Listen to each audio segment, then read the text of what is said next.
গল্প যে মানুষটা কেউ খেয়াল করেনি। সব মানুষ আলোতে জন্মায় না, কিছু মানুষ জন্মায় ছায়ার ভেতর। যে ছেলেটা তেমনই একজন, সব সময় লাইনের শেষে দাঁড়াতো। স্কুলে নাম ডাকা হলে তার নামটা কেউ শুনতো না, কারণ তার আগে সবাই কথা বলা শুরু করতো। সে কখনো হাত তুলতো না, কখনো বলতো না, স্যার আমি পারি। সে শুধু শুনতো আর মনে রাখতো। বাড়িতে তার জন্য কেউ অপেক্ষা করতো না। মা কাজে ব্যস্ত, বাবা ক্লান্ত, আর পৃথিবী সব সময় তাড়াহুড়ো।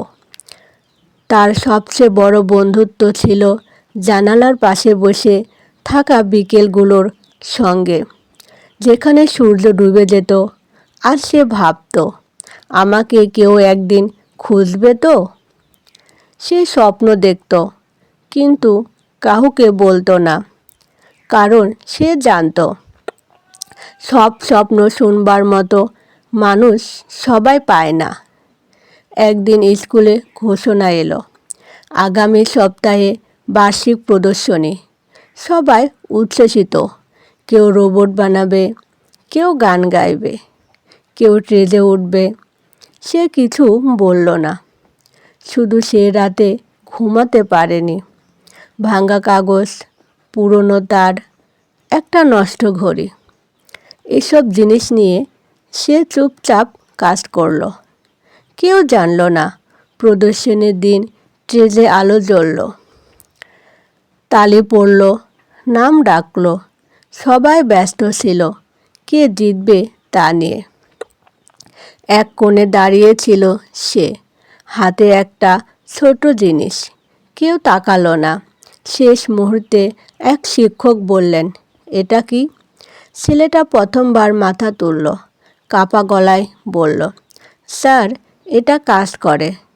সুইচ চাপা হলো, আর হঠাৎ আলো জ্বলে উঠল। পুরো হলঘর নীরব, কারণ কেউ আশা করেনি এই ছেলেটার ভেতরে আলো আছে। সে জেতেনি প্রথম পুরস্কার, কিন্তু সেই দিন সে জিতেছিল দৃষ্টির অধিকার। মানুষ তার দিকে তাকিয়েছিল প্রথমবার। বছর কেটে গেল, ছেলেটা বড় হলো। একদিন এক অনুষ্ঠানে একজন মানুষ মঞ্চে উঠল। তার নামটা সবাই জানে। ভাষণ শেষে সে বলল, আমি আজ এখানে দাঁড়িয়ে আছি কারণ একদিন কেউ আমার দিকে তাকিয়েছিল। কেউ জানে না এই পৃথিবীতে কত মানুষ আছে যাদের ভেতরে আলো আছে, কিন্তু সুইচটা কেউ চাপেনি। সব মানুষ শব্দ করে আলো হয় না, কিছু মানুষ নীরবে জ্বলে ওঠে।